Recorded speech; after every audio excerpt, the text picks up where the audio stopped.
Of the house మాట. Speaker sir,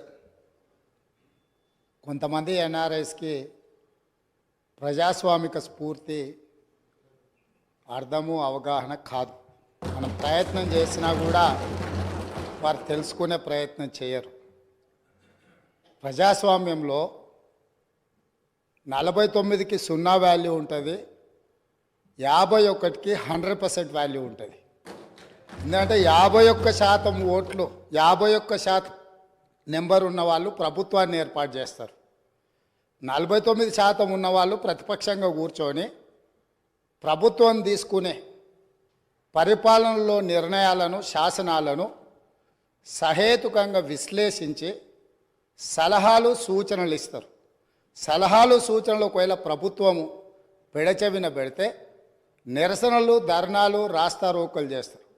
అవసరమైతే ఆమరణ నిరాహార దీక్షలు చేసిన కూడా సందర్భాలు ఉన్నాయి. ఆ స్పిరిట్ను తీసుకోవాలి తప్ప వాళ్ళు 64 ఉన్నారు, మేము 39 మంది ఉన్నాం, మేము అచ్చోసిన ఆంబోతుల్లాకున్నాం, మేము పోడియంలోకి వచ్చి కుస్తీలు కొట్లాడతాం, ఈ రకమైన భాష వారి గౌరవానికి కానీ ఈ సభను నడిపించుకోవడానికి కానీ సహకరించదు. రెండవ అంశం, పదే పదే గత పాలన గురించి, గత ప్రభుత్వాల గురించి